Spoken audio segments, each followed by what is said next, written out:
Okay, so today we're going to be discussing one of the most important marketing piece, which is price. So let's start by discussing what price is. Price is what the customer gives up for having access to a product or a service. Now, notice that I'm being a little bit broad in this when I say what it gives up, because I'm including there both monetary cost and any other effort that the customer is gonna basically have to exert before they can actually either purchase or enjoy and use the product. So what do I mean by this?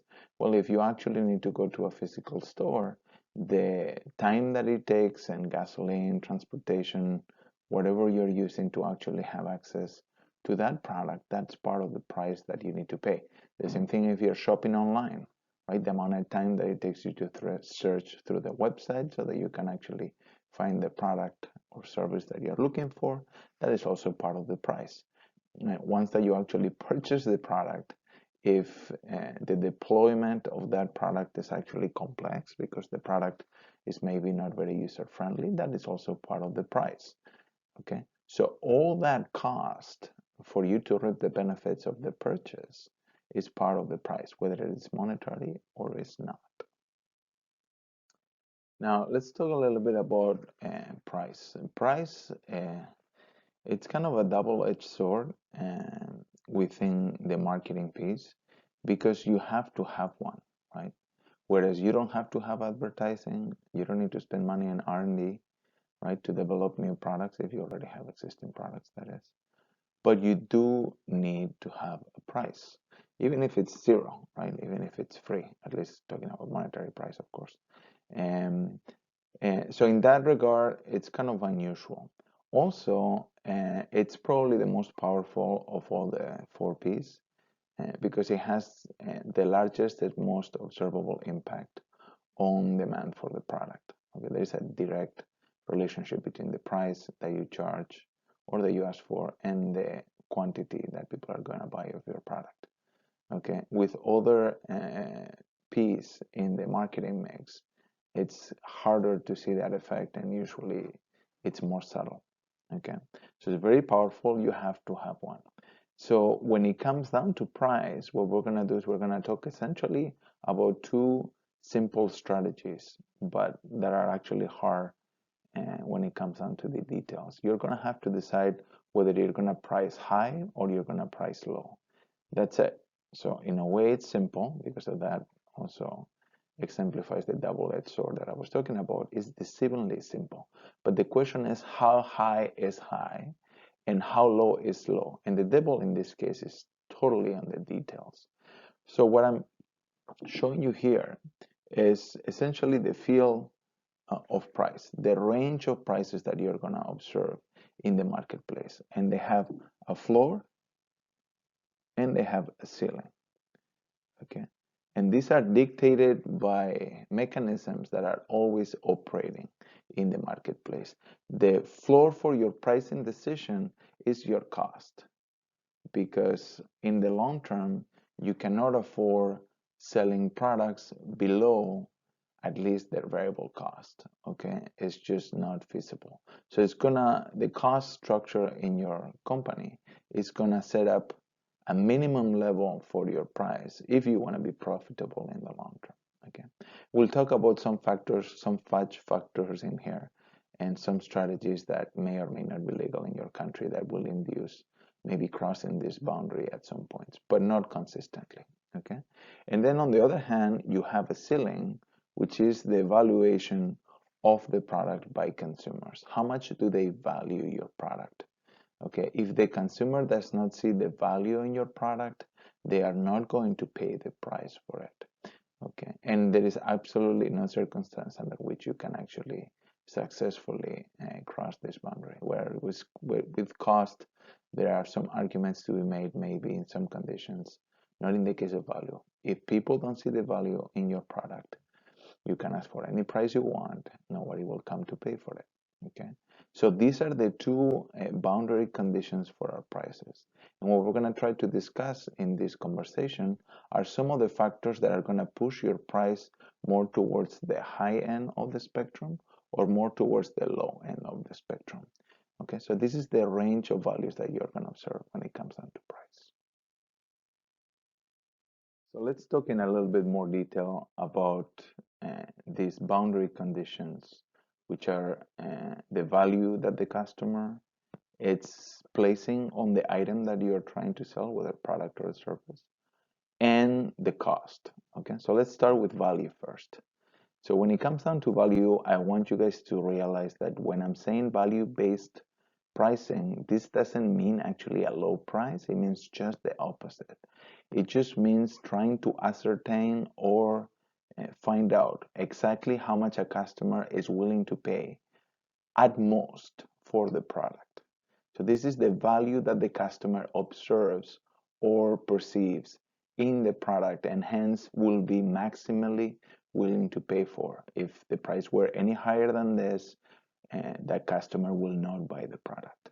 Of course, the value that it's perceived by a customer is going to change. Okay, it depends on the customer. Some people perceive value in things and others don't. So if you love sports, tickets to the Super Bowl will have an extremely high value. On the other hand, if you don't care about sports, the value you see in the same tickets is a lot lower, right? So value is in the eye of the beholder. The consumer decides on the value. Okay, and to be honest, value is also contextual, right? How much you value an item will be totally dependent on your circumstances. For example, you might not care much about dry cleaning, and because of that, taking your clothes to the dry cleaner might be something that you don't even do at all. However, if you have a job interview and you want to look your best, now suddenly it might be a good time to take your suit to the dry cleaners to make sure that it's clean and pressed properly, right? In that situation, the value that you didn't see on a regular basis is there. So depending on the person and depending on the circumstance, value is going to change. So I want you guys to realize that value-based pricing, it's challenging in the sense that you need to determine what that value is. And there are techniques you can use to try to measure it, okay? But it is very different than maybe more traditional approach like cost-based pricing, which we'll talk about later, where you go to the accounting department and you ask them what the cost is, right? Here you need to go and ask the customer, right? And how you ask matters, okay?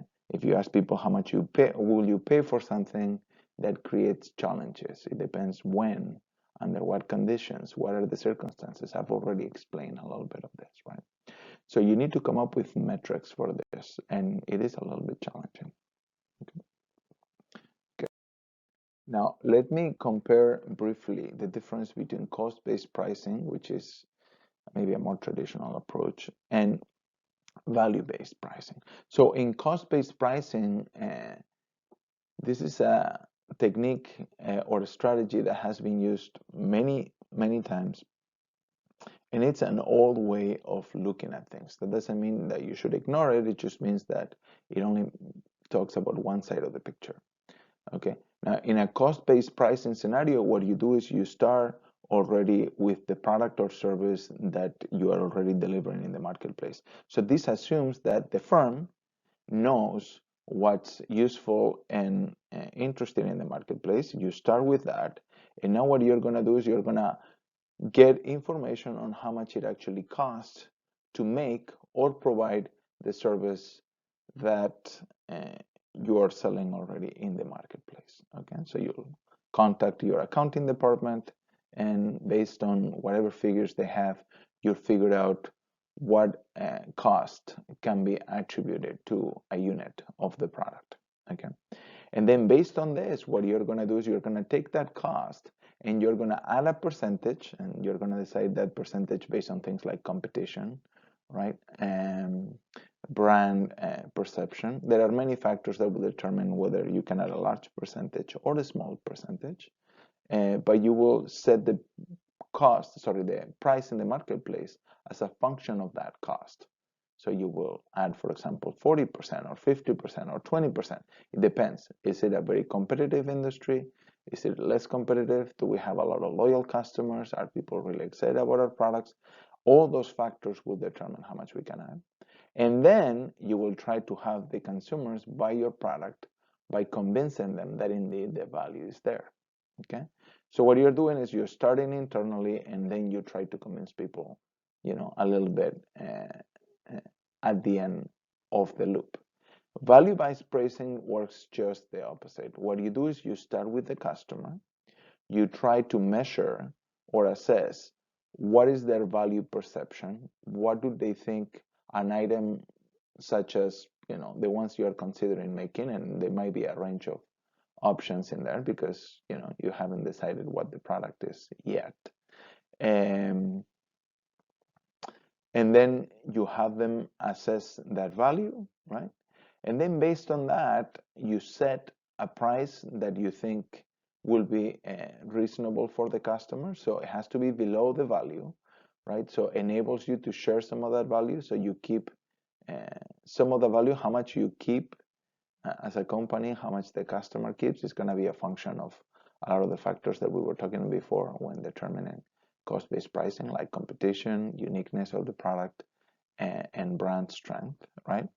And then after that, you're going to decide, hey, how expensive is it going to be to make this product that I think I can price at this price based on the customer feedback of it or information.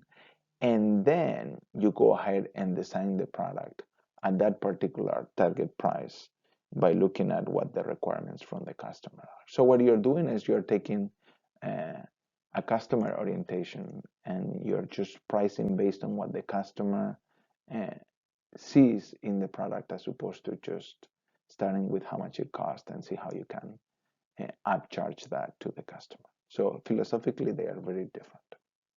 After we have determined what customers see in terms of value in our offerings, there are different strategies that we can implement to leverage this information. Okay, one strategy will be what is called good value pricing, which is the idea of offering a price that will basically be considered as appropriate by the customer.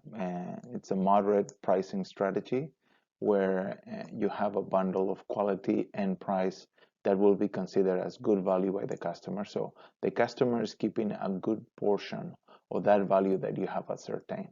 The idea is keeping the customer happy, and because of that, maybe coming back. Even though we're making less money per unit, maybe we can actually satisfy the customer in a more long-term basis. Okay, similar, but with a slightly different naming convention is this idea of everyday low pricing. And one of the companies that is credited with the invention of this strategy is Walmart. Although it's unclear whether Walmart is the first one to do it, is definitely a company that does it on a regular basis. And this is the idea of trying to keep prices low overall so that people don't postpone purchases because they are worried that you're going to lower the prices at a later time, which is a very common phenomenon in many industries, right? Where there are seasonal sales, right? So Walmart tries to avoid this waiting until the end of the season behavior by just having prices that are low across the board. And while you might find some sales at Walmart, it's usually for discounted items, not necessarily because you know that at a certain point in time the sale is going to be coming, right? So this idea of everyday low pricing is keeping the price low across the board. Okay. High and low pricing is just the opposite, right? After you understand what the value for the customer is, one strategy that you can use is try to have mostly high prices, but every once in a while have a sale that will basically entice customers to jump in, especially the ones that were in the fence that maybe they didn't see that value in the higher price, right? Companies that do this on a regular basis will be companies such as Macy's, JCPenney, or Sears. I notice a lot of these companies are struggling right now, and it could be because of other environmental factors, but they all have in common this high-low pricing strategy. So maybe not the best in industries such as these, right? And then finally, we have this idea of value-added pricing, which is traditionally associated with a higher price. But the idea behind it is what you do is you offer extra features or extra services associated with the product to justify that higher price, right? So this is when you basically add an additional set of features or elements to the offering so that the customer will actually appreciate the value that comes with it. Okay, and you can see this, for example, in luxury vehicles, right, where on top of the car being nicer, you will see two other things that go with it. One is the warranties are higher across the board. The only exception to this maybe being Hyundai and Kia, right? But except for that, the longer and more extensive warranties are associated with the luxury vehicles. In fact, companies such as BMW, now on top of the warranty, what they do is they include the service for the first X number of years included in the price. So you don't even need to pay for the oil changes, right? So that's this idea of value added pricing. Of course, the BMWs are still quite expensive, but at least it gives you the impression that you're getting what you're paying for because you're getting that extra service or that extra warranty that comes with it. Okay. And in the polar opposite to this is the idea of cost-based pricing, which I think we've already covered a little bit in the previous slides. But let me just uh, define it again. It's the idea of basically determining your price by just looking at the cost of producing, distributing, and selling the product. So what we're doing is we are not so worried about what the customer sees in the product, but we're just worried about how much it goes into the product. And based on that, we're going to price it accordingly. Now, of course, the problem with cost is that there are different types of cost and you need to account for all of them when it comes down to pricing. So let me just walk you quickly through the different types of cost. The biggest and most important distinction is between variable and fixed cost. Now, fixed cost is a cost that does not change with the production or more or less units of the product. What this means is these are things that you're going to have to pay for regardless of how many units you make and hence how many units you sell. These are things like if you have an office where you are rendering your services, let's say, for example, that you are an accounting consulting firm, right? And you do have an office, if you need to pay rent for that office, regardless of how many clients come, you're going to have to pay that rent every month. So that will be a fixed cost. It doesn't matter if you have a lot of clients in your office and you're providing services to a lot of people. At the end of the day, you need to pay the rent anyway, right? And the other aspect of cost is the variable cost. Now, variable cost is just the polar opposite. These are the costs that actually change directly with the number of units produced or the number of customers served. Okay, so these are things like raw materials. Um, if you are making cans of soda, right, the amount of money that you pay for the aluminum that goes into the cans is going to be directly related to the amount of production. If you don't make soda this month, you are not going to have to pay for the aluminum because you are not going to be using anything in the production process. So this is cost that is directly attributed to the production or service delivery within the firm. Now, obviously, the total cost is going to be the summation of both the fixed and the variable cost. Now, let's talk about some practical aspects of cost. The problem with cost, well, there are a couple issues. One is costs, although you will think it's easy, you can ask your friendly accountant uh, in your firm, they are not that easy to uniquely determine. Okay, there are a lot of things that go into running a business and determining how much of each of the bills is allocated at different points in the firm is definitely non-trivial. So there is that practical aspect. And the second practical aspect is that the actual cost of items, especially for production cost, is going to be a function of the amount of units that are produced. And you can see that right here, right? So you can see in the first diagram, right, that what's going to happen within a firm is that if you have a certain production plant, this, by the way, applies to services or products. It doesn't really matter. okay? But I'm going to talk about products because I think it's a little bit easier to see, okay? So if you have a plant like this, a certain plant with certain machinery and number of people that you have hired, what's going to happen is the plant is going to optimally run by producing a certain amount of product. Let's say it's 1,000 units in this case, right? So optimally meaning that the cost per unit is going to be at the lowest at that production unit. And if you deviate a lot from it, if you go a lot higher, right, or a lot lower, what's going to happen is it's going to cost you more to make things. And the reason why is because the plant is designed for a particular capacity, right? And it works best around that area. By the way, this area in reality might be a little bit flatter than this, right? So there might be a range of values for which the cost is about the same. Okay, but if you start trying to make twice as many, what's going to happen is the machines are not actually set up for that, and because of that, you're going to have trouble. People are going to have a hard time, and you're going to have to do maybe double or triple shifts, and that starts creating problems, and mistakes are made, things need to be redone, and because of that, the cost per unit goes up. Okay, but of course, this production function that I'm showing you here assumes that there is a certain plant design. You can invest more money, increase your investment on the firm, and you can just design new factories. So you can start with this factory over here, or then after you realize that you need more more capacity in production because you are doing very well, you might invest into a larger plant now.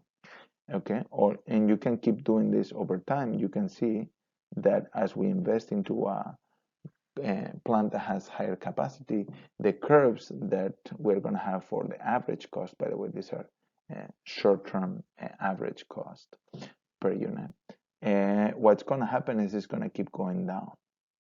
Okay, so as you increase your need for more product, what you're going to do is you're going to build bigger and bigger plants, and what's going to happen is that that's going to basically decrease your cost per unit over time. So even though within the short term, which is where we were here, within the plant that we have today, you know, if we go over a certain point, you're going to have higher cost, whether it's higher or lower, and the size of the plant can actually be increased. And because of that, in the long term, you might still be able to produce more units and leverage that capacity to obtain a lower cost. There is obviously a limit to all this, but you can see how in the long term we are a little bit more flexible. Okay, and this is one thing that in other places you will hear it's called economies of scale. So as you make more and more units, if you can invest in a larger plant, you can actually obtain a reduction in cost. This will be important for cost by pricing because you're going to allow this way prices to be lower as you make more units. Another thing that you will hear about also is that as you make more units, not only they're going to be cheaper because the capacity of the plant is going to enable you to do that, but also because there are these things called experience curves. And what is an experience curve? This is something that I'm sure you have experienced if you've done any training in sports, is that as you do one thing over and over and over again, you get better at it. Okay, I think it's something that everybody has experienced, right? It's like writing, right? In the beginning, when you are 4 years old, writing even the simple letters of the alphabet is challenging, right? Because you haven't done that many times. But now it's absolutely trivial for you because you've written thousands and thousands and thousands of pages of words and letters, right? So as you get better at a task, what's going to happen is the cost associated with completing that task is going to go down, right? Because you are better at it. So as you produce more and more, it's going to give you an advantage. And because of this, established firms tend to have a cost advantage over new firms because people that work there are actually better at it. Now, if you put all this together, what you're going to do in cost plus pricing is very simple. You're going to figure out your average cost, right? And then you're going to add a percentage to that. And that is going to be your price. So price is a simple matter if you're just following cost-based pricing. You don't need to ask customers anything. All you need to do is figure out your average cost, which may be tricky, but you have your fellow accountants to help you with that. And then decide what percentage you want to add to that. Okay. So cost plus pricing is a simple strategy that way because that is followed a lot, especially by small firms. Okay. Small new firms in an industry, right? What else? What are the advantages of this? Well, main advantage is simple. Uh, if you choose a low enough percentage, it minimizes the risk of having a retaliation from a competitor. So because of that, it could help you limit the amount of competition that you're actually going to be facing. And also another important aspect is whenever you price like this, it tends to yield lower prices. And so because of that, customers might actually feel like their prices are fair because people have a hard time, and you can see this, for example, with medicine, acknowledging or realizing that something that costs very little to make, like pills, once that you have the formulation, right, to make a drug, a lot of the drugs that we actually use for curing serious diseases, they are indeed pretty cheap to make. So people have a hard time understanding why people want to charge $100 for a pill if it only costs a few cents to make it. And the reason why is obviously because the benefit associated with it is really large, right? So if you're looking at this as a cost-based pricing, uh, people will feel okay with you charging a certain percentage, but they will not feel okay with this idea that because you need the pills, you're going to pay a lot for it. Okay. Also, this, in the case of pills and drugs, it basically forgets the development cost, which is usually exorbitant, and the amount of time that it actually takes for the pharma companies to actually make the drugs, right? Without which we will all be a lot worse off, right? So there has to be an incentive, but that's beyond the scope of this conversation, right? So cost-based pricing is straightforward, is simple. It could help you limit competition because it tends to give you more of a fair shake at the market. The biggest downside it has is it totally leaves aside two of the most important aspects that you should consider during pricing, which are the customer and your competitors. So this is not taking into consideration the demand or the degree of competition in the industry. You could argue that through maybe this percentage, you could include that by adding a higher percentage if you do some sort of demand study. But the typical cost-based pricing doesn't actually do that. So here we have a concrete example of how you can use the concept that I just described about cost-based pricing. So we're going to see how cost influences the pricing decision in many cases. So for that, we're going to discuss break-even pricing, which is essentially the price that you should charge to make zero profit. That's the definition of break-even.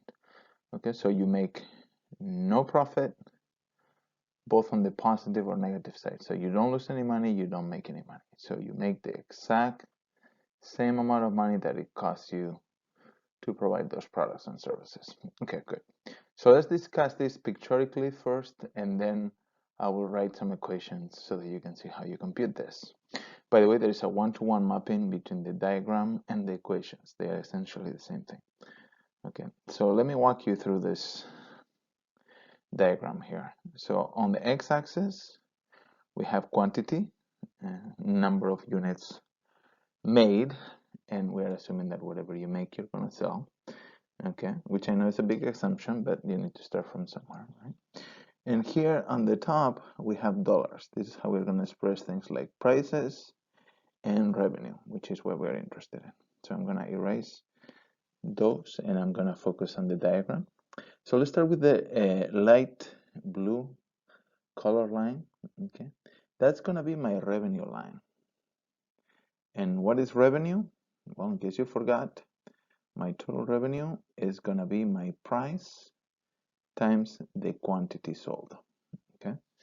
So as you can see, given that here in the x-axis, what we have is quantity, right? What I need to do is for 1 unit, and imagine this is 1.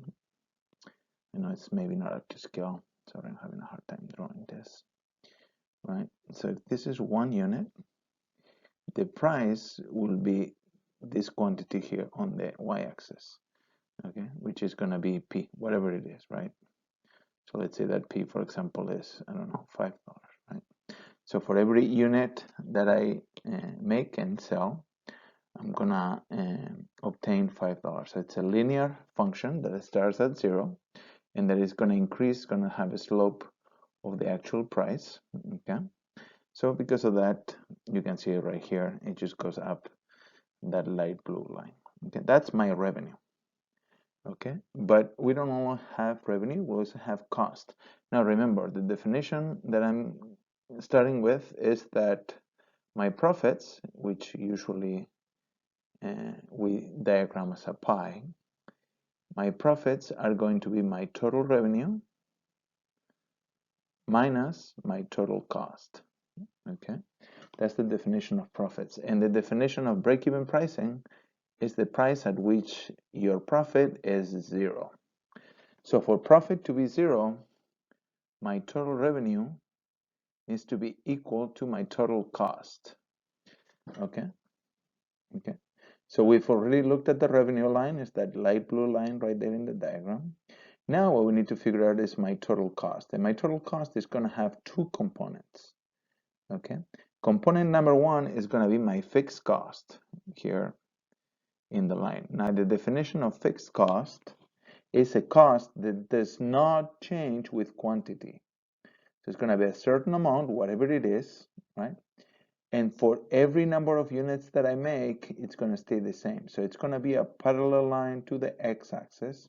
So for 10 units sold or 50 units sold, right, my cost, fixed cost, is going to be the same because it is fixed. That's the definition of it, right? So and as you can see, is this quantity here that you can call FC. I don't know how much it is. It's between 200 and 400. So let's call it 300, right? This could be thousands of dollars like you have over here, but it could be any units, right? That's going to be my fixed cost, okay? But my total cost has 2 components like we have already discussed. One is the fixed cost, and the other one is going to be my variable cost. And the variable cost, by definition, is the cost that changes with, yes, you guessed it, quantity. Okay, so my variable cost is going to start at 0, and then it's going to go up with quantity like the line that we did for the price. Now notice in this diagram the variable cost is not depicted by itself. Okay, if you were to depict it, it will look like this. I'm gonna choose a different color. Let's try green. Okay, it will start at 0 because the variable cost at 0 units produced is actually 0, and then it will be parallel to the total cost. Okay, and I'm gonna show you why later. Okay, this line that I'm trying to make parallel to total cost, because I'm doing it freehand, is maybe not very parallel, but you get the point, parallel to the red line. This is my variable cost. Okay, it's my variable cost. That's at 0, although I didn't make it exactly 0, but you get the point, right? And it goes up with quantity like that. Now my total cost, by definition, by the way, I'm going to put it here on the top, is going to be equal to my fixed cost, like we have already said in a slide, but we didn't put it in an equation form, plus my variable cost. Okay, that's the definition of total cost. So that red line that you have right there is going to be the black line plus the green line. Okay, and you can see that indeed that's exactly what it is. If you were to add these quantities in the green line right on top of the black line, you will get the red line, right? So we have our total cost, we have our total revenue, okay? And what is left is to find the point where the revenue and the cost are the same. And in a line, well, actually in a line, in any diagram, 2 points are the same when they touch each other, when they intersect. So in this case, where those two lines right there cross, your total revenue and your total cost, this is the price. I'm gonna try to put it in green right there. This is the price at which you break even. So that price in green with a little star on top, although it doesn't look like a star. And that P, the green P, is my break-even price, and this will be my break-even quantity, the green quantity right here, which in this diagram happen to be 30 and 600. But that's irrelevant. The important thing is the concept, right? Good. Let me do the same thing, but now we're going to do it with some numbers. Now that we've walked through break-even pricing in a diagram, graphically, I'm going to walk you through the equations that correspond to that. So let's start with profits. Why do we start with profits? Because break-even price is the price that you get when you make your profits zero. And profit is just the money that you bring in into the company, which we call revenue, so total revenue, minus the money that goes out of the company, which is our total cost. So it's the difference between what we make from sales of products and services minus how much it costs us to run the business. Okay? That's what profit is. Okay? Like I've said before, total revenue is basically your price times your quantity. Now I'm assuming that you only have one product to keep it simple. If you have multiple products, you can make this the average price and the average quantity, and the answer will be correct. But just assume there's only one price and one product. Okay? So assuming that, your revenue will be just the price times the quantity. Okay? Your total cost is going to have two parts, right? Part number one, it's going to be the fixed cost, like we discussed in the slide. And the part number two is going to be the variable cost. And the difference between these two is, remember, fixed cost is not dependent on the quantity that you produce. Variable cost is. Okay? So it's the difference between one and the other, right? Now, the fixed cost doesn't depend on quantity, so it's just going to stay the way it is. But the variable cost is going to be your cost per unit times the number of units. Okay? So I'm going to break it down because here you have quantity as well, unlike in the case of the fixed cost. Okay, good. So what is break-even price? Break-even price is the price at which profits become zero. So when profits are zero, that's what break-even means, right? So if that's the case, and you look at this equation on the top, what would make uh, this equation equal to zero? Well, this will only be zero when the total revenue is equal to the total cost. Okay, that's the condition that needs to be met. Okay, and if you look at these two equations that we have here for total cost and total revenue, if you substitute these two equations here in this equality that total revenue needs to be equal to total cost, you're going to get this expression that I'm going to underline here in red. Okay, so here you have your total revenue on the left side of the equation, and on the right side you have your total cost, and those two need to be the same. Okay, and what is your break-even price? Your break-even price is the price that comes from solving this equation that I'm underlining here in red. Okay, okay, so this is what we get from here. If you solve for P, you get what I call here price break-even, okay, which is going to be your fixed cost divided by your quantity plus your cost per unit, your variable cost per unit. Okay, that's the first part. Alternatively, because in the solution that you look at the diagram, the solution is a certain price and a certain quantity, right? That quantity at which you break even is going to have a different equation. So if you take this equation over here, that now I'm going to try to underline in purple, is a lot of color, right? Same equation we had before, right? If you solve instead of for P, you solve for Q, you will get this right here, okay, which is your fixed cost divided by the difference between your price and your cost. By the way, notice this difference between price and cost per unit This is what people will call in the industry margin. So whenever you hear margin, it's the difference between price and cost per unit, which is what you have right there. Okay. So if I give you some data now, right? If we were in a test, for example, and I were to give you, for example, some fixed cost and some cost per unit, and then I will ask you for the price of the quantity. Now you can actually do that by just using these two equations, right? So the two equations that you need to use are the ones that have the break-even part to them, right? And which one will you use? Well, it depends on what you're trying to find out. If you're trying to find out the price, you'll use the first one. If you're trying to find out the quantity, you'll use the second one. Okay, and you can see that these equations work with the data that it's in the diagram. This is the data from the diagram, and you can verify, and you should do that the equations actually indeed are correct. So we've talked about the ceiling for pricing strategy, which is the value that we offer to the customer, and the floor of the pricing decision, which is based on the cost, and we've talked a little bit about the implication of those. What other factors do we strongly need to consider when we're deciding on what price to charge in the marketplace?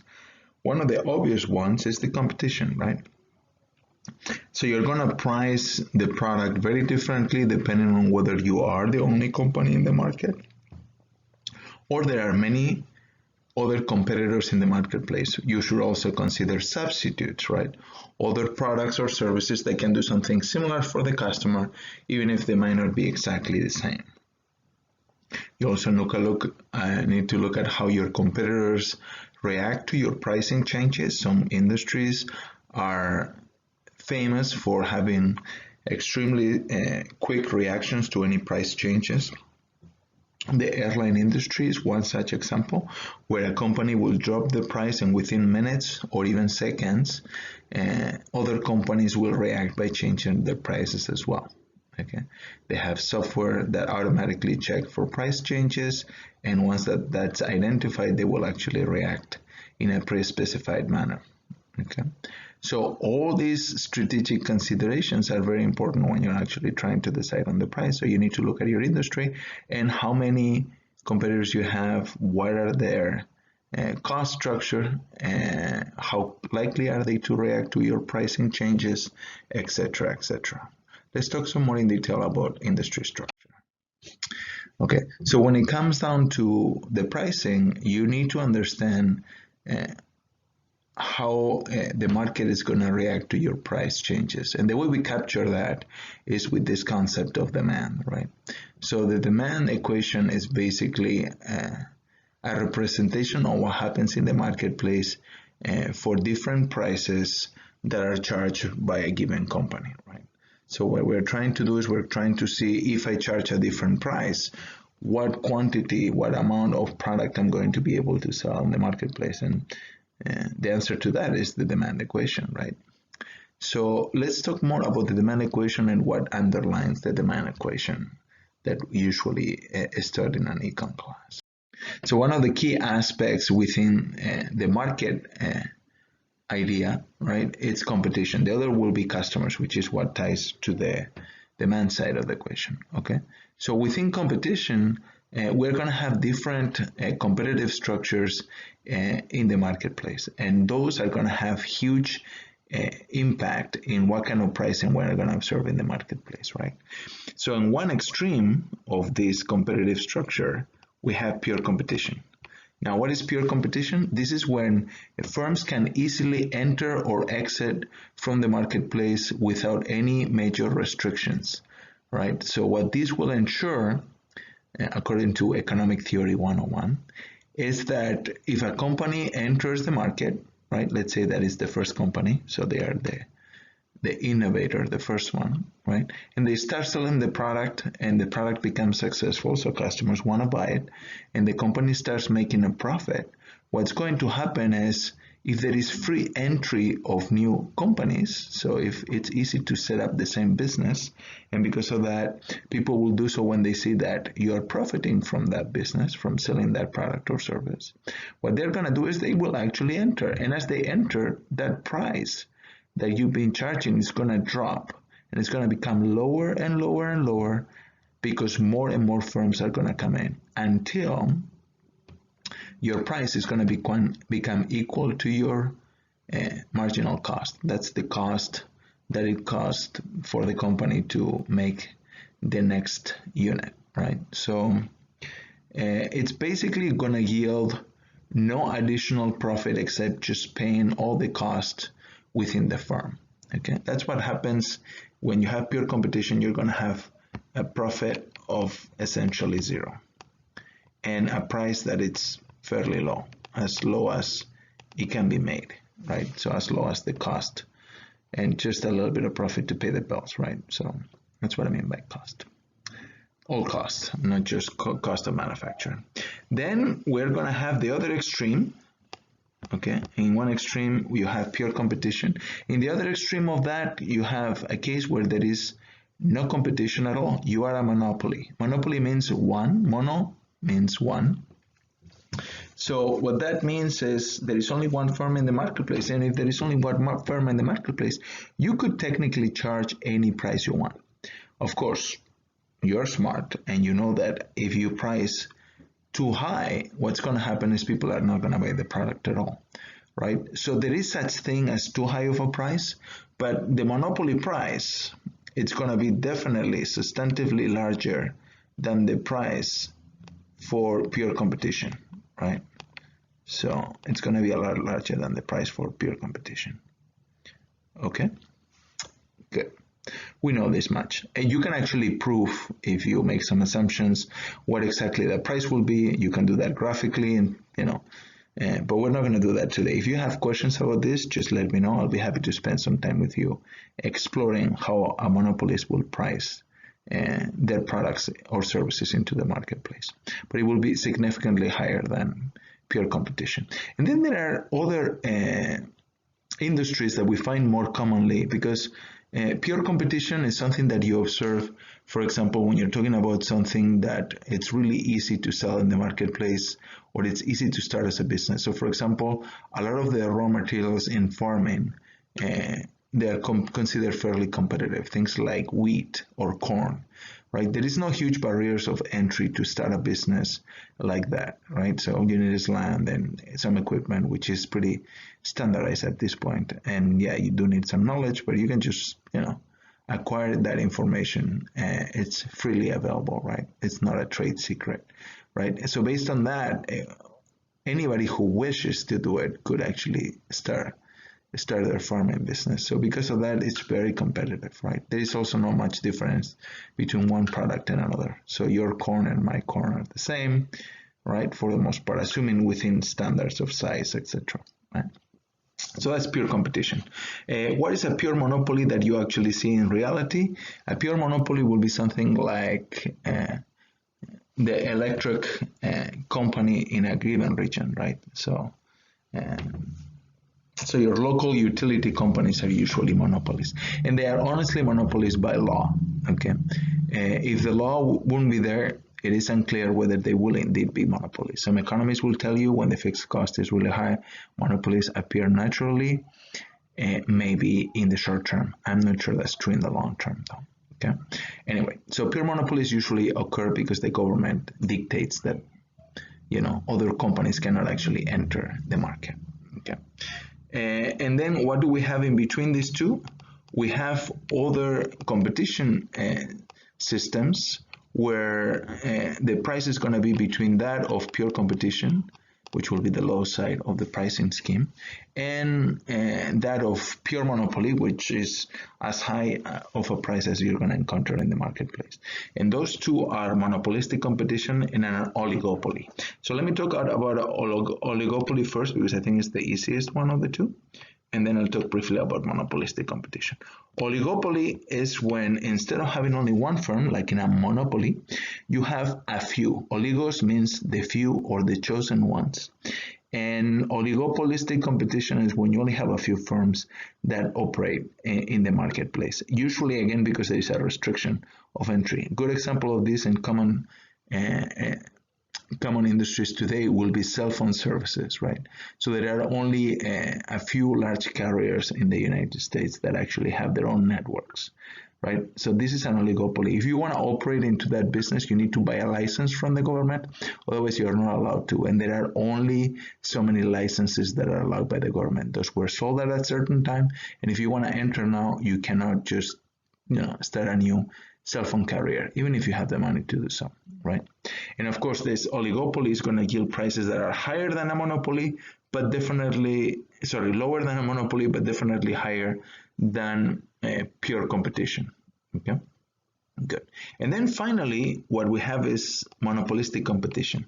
That's when you can somehow distinguish your product from other products, right? So there are some features of your product that makes them to be perceived as somehow unique to the customer, and because of that, you don't only compete in price, like in the case of pure competition, you compete on other things like features or quality or some sort of design, something else, right? And because of that, you can create kind of like a small monopoly around your brand, right? At least to some degree, and that will enable you to price a little bit higher than pure competition, but definitely not as high as monopoly, right? And you can see this pretty much in every other industry, right? If you look at consumer electronics, right? Apple charges a lot more money for their cell phones than a no-name brand, right? And this is because of the strength of differentiation that you observe in the marketplace, right? So prices are gonna be in this range of options depending on the industry structure, the number of firms in the industry, and factors like the strengths of brands or differentiation. Okay, so now that we've talked about the industry structure aspect of the market, what about the consumer aspect of the market? That's captured by the demand curve. Like I mentioned before, you can see the demand curve here at the bottom right side of the diagram, right? What do we have in this diagram? Well, notice you have in the x-axis quantity, in the y-axis you have dollars, right? Like it says there, price. And what you can see here is the demand curve is always downward sloping, right? Downward sloping means that essentially it goes down, right? As quantity, as price gets lower, quantity gets bigger, right? And that makes sense, right? We understand that. Everybody knows that. Well, you want to buy things cheap, not expensive. So you're going to want more of anything the cheaper that thing is. And the other way around, if you make something more expensive, right? If you go from a price of 10, imagine that the price B is 10 to a price of 20, what's going to happen is you're going to buy less quantity, right? So at a price of 20, you're going to buy this, which is smaller than what you used to buy at a price of 10, right? It only makes sense. So demand curve is downward sloping, which means that the demand for a product is inversely related to its price. The lower the price, the higher the demand that you're going to observe. And this is always true, right? Good. Now, to what degree is that slope going to be changing is what's going to determine this idea of price elasticity. Now, what is price elasticity? Is how strongly consumers react to a change in price. So what's going to happen is with some products, people are going to react really quickly, right? If it's something that you really don't need that much and there are easy substitutes for, right? If price goes up dramatically, you're going to stop buying it, right? So if you are buying something that it's kind of a luxury item for you, like in my case, for example, if you like a really expensive, really nice boutique chocolate, right? That maybe comes from Belgium, right? If the price of that item goes up, let's face it, I like that product, but I can just get something else that is also enticing, sweet, and tasty that probably can cost me quite a bit less money. And in a situation where that price goes up, I'm going to stop buying it altogether. And I'm going to maybe go and get something else like, I don't know, maybe a chocolate donut, right? Something else that maybe is less sophisticated, but at the end of the day, it's going to tie me over, let's say, when it comes down to my sweet cravings, right? So that's a case where I don't need the product, and because of that, I'm going to react right away to a small increase or maybe a large increase of price, right? On the other hand, if a product like gasoline becomes more expensive, I am not going to change my behavior a lot because of that. And the reason why is because my behavior is going to be dictated by other aspects. Like, for example, if my commute to work is an hour, I cannot just not commute to work because the price of gasoline went up. Sure, in the long term, I can maybe change other things, like I can buy a more fuel efficient car, maybe an electric car, right? Or I can even move from the home uh, from the neighborhood where I live right now to maybe a neighborhood that it's closer to my workplace, and because of that, I can reduce my commute. But those are long-term or maybe medium-term decisions that are not going to impact my gas consumption week after week. Okay, so this second example will be an inelastic demand. That's a product that I don't change much my behavior regardless of price. And the first one with the chocolate, which is more of a luxury, will be elastic demand. Okay, let me show you uh, how this will look like from a graphical representation. We already saw the demand is always downward sloping. We have the same diagram that we had before with quantity at the bottom, right? And dollars at the top here and the y-axis. Okay, so it's the same diagram, but you can see that in the case of an inelastic demand, like in the case of gasoline that I was discussing before, or the same thing will happen with a prescription drug, something that you actually need, or food, right? If you're looking at it as a broad category, right? What's going to happen is you're going to have inelastic demand, which means that when you move from a price of P1 to a higher price of P2, the quantity is going to drop because it always does, but it's going to drop only a little bit. Okay, so relative to the size of the increase, the size of the drop is going to be smaller. That's what elasticity is measuring. Okay, it's measuring the ratio of this distance and this distance in terms of percentages. Okay, now in the other example, when you have an elastic demand, the diagram kind of tells the same story, but I want you to notice that the changes relative to each other are different. Okay, this is a small change in price going again from P1 to a higher price, P2, has a huge impact in the quantity sold. Okay, so because of this ratio is a lot different, that's why we talk about this demand is elastic and this is inelastic, right? And I've already discussed some products that will have these features. Now, the nice thing about demand elasticity is that it will help you answer what to do with your pricing if you're interested in impacting your revenue. Because when your demand is inelastic, price increases will increase your total revenue.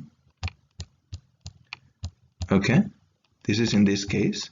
But when it's elastic, a price increase will actually make your total revenue go down. Okay, and notice that this is not obvious, and I'm not gonna walk you through all the details on how this works. Okay, but elasticity is a very important aspect that it's also hard to measure in these pretty diagrams that I'm drawing here. We assume that we know the demand curve. In reality, you don't know any of this, right? So there are professionals that all they do all day is try to figure out these elasticities, right? And you use some fancy modeling and a lot of data collection to do this. But notice that knowing elasticity will help you in your pricing immensely if you could actually find out. Finally, let me mention that there are other aspects also that are going to influence your pricing strategy, even though the absolutely most important aspects are those four that we have discussed so far, which are your cost, the value that the customers perceive in your product, then competition, industry structure, and the demand curve. Those are the key aspects, right? But other than those, what other factors you should actually consider when you're determining your pricing? Well, there are many, right? One will be economic conditions. Unfortunately, right now, we are in a tough spot, right? We've gone from a phenomenal economy to suddenly in the last month, everything has come to a halt. This is going to have an impact in pricing. In fact, you can see it already at the gas pump, right? Gas prices have dropped dramatically. And to be fair, there's more than one factor that is determining that, But definitely every economist worth their salt will agree that the economic slowdown is going to have an impact on lower gas prices, right?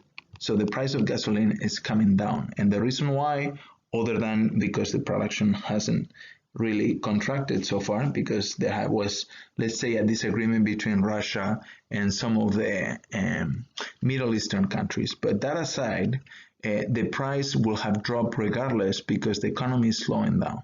And as the economy slows down, consumption for gasoline comes down, and when it does, the price is going to drop. So economic conditions are going to be an important factor to consider when you're determining your price. What else are you going to look at this? I've already talked about competition, but there is another aspect, which is your channel of distribution, right? So who is selling your product? Okay, if you are a company like Coca-Cola, right, you don't sell the product directly to your customers. You use a reseller or an intermediary, right, to make this pricing decision, right, and this sale. So because of that, depending on the channel of distribution, your pricing is also going to get affected. So if you have a longer channel of distribution, there is going to be more margins added to the price, and because of that, your price could actually be higher. Finally, a couple other aspects that I want to mention. One is the government. Government can actually intervene and change prices. Again, we might see some of this happening sooner or later, given some of the shortages of products that we are observing in the marketplace with things like toilet paper. In fact, there are some companies that are already limiting quantities, or masks that are actually not sold to some individuals, but yes, others. So most of the supply now is being routed to the healthcare industry, which makes sense, right? Because we don't want the doctors and nurses to get sick when they are fighting this in the front line. But the government can also impose something called price controls, which is when you limit the ability for companies to charge a higher price than a certain quantity. Okay? Governments do this on a case-by-case basis. What else? And then social concerns, right? So from a societal perspective, sometimes charging certain prices might not actually be seen as appropriate. I've talked about, for example, pharmaceutical industry and drugs, and what's considered to be a fair price given the cost of production, etc. So there are all these other considerations that you should take into account. In fact, in the following lecture, we're going to talk a little bit more about more pricing strategies.